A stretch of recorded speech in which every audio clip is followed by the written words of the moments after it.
வீட்டிலையே சூப்பரான டேஸ்டியான சாக்லேட் ப்ரௌனி எப்படி பண்ணலாம் பார்க்கலாம் வாங்க. அதுக்கு ஒரு பவுலில் வந்துட்டு 150 கிராம் வந்து நான் சாக்லேட் காம்பவுண்ட் எடுத்திருக்கேன். அதுக்கு பார்த்தீங்கன்னா 100 கிராம் வந்துட்டு பட்டர் உருக்கி நான் இதில் ஆட் பண்ணி நல்லா மிக்ஸ் பண்ணி எடுத்துக்கணும்.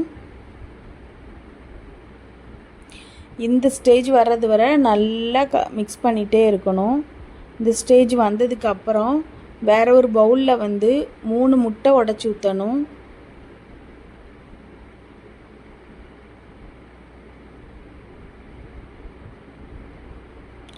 அதுக்கப்புறம் பார்த்திங்கன்னா நான் வந்து ஒரு 3/4 கப்பு சுகர் எடுத்துக்கிட்டேன். அதுக்கப்புறம் 3/4 கப்பு வந்துட்டு நாட்டு சர்க்கரையை நான் எடுத்துட்டேன். அதை வந்து நல்லா மிக்ஸ் பண்ணி எடுக்கணும். நல்லா மிக்ஸ் பண்ணதுக்கப்புறம் பார்த்திங்கன்னா வெனிலா எசன்ஸ் வந்துட்டு ஒரு ஸ்பூன் வந்து ஆட் பண்ணேன். இது வந்து முட்டை ஸ்மெல்லு வந்து தெரியாமல் இருக்கிறதுக்காக தான் இந்த வெனிலா எசன்ஸ் வந்து நம்ம ஆட் பண்ணுறோம்.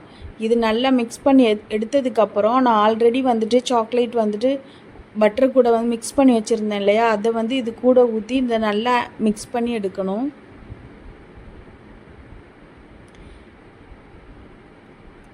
நல்லா மிக்ஸ் பண்ணதுக்கப்புறம் இந்த ஸ்டேஜுக்கு வரும். இந்த ஸ்டேஜுக்கு வந்ததுக்கப்புறம் 1 கப்பு மைதா ஆட் பண்ணணும். நான் மைதா வந்து 1 கப்பு ஆட் பண்ணேன்.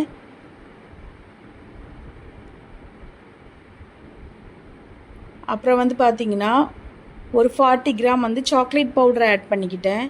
ஆட் பண்ணிவிட்டு எல்லாத்தையும் நல்லா மிக்ஸ் பண்ணி எடுக்கணும் நீட்டாக. இது நம்ம மிக்ஸ் பண்ணுறதெல்லாம் இருக்குது, அதோட டேஸ்ட்டே நல்லா மிக்ஸ் பண்ணி எடுக்கணும். இந்த ஸ்டேஜுக்கு வந்ததுக்கப்புறம் பார்த்திங்களா எந்த அளவு வந்திருக்குன்னு, இந்த அளவு நல்லா நீட்டாக மிக்ஸ் பண்ணி எடுக்கணும். அதுக்கப்புறம் ஒரு பேனில் பட்டர் ஷீட்டு தடவி பட்டர் ஷீட்டை வந்துட்டு இந்த மாதிரி செட் பண்ணி வச்சுட்டு ஆல்ரெடி மிக்ஸ் பண்ணி வச்சுருந்த அது எல்லாத்தையுமே வந்து இதில் வந்து ட்ரான்ஸ்ஃபர் பண்ணிடணும். நல்லா ட்ரான்ஸ்ஃபர் பண்ணி இதை நல்லா ஈவன் பண்ணி விட்டுறணும்.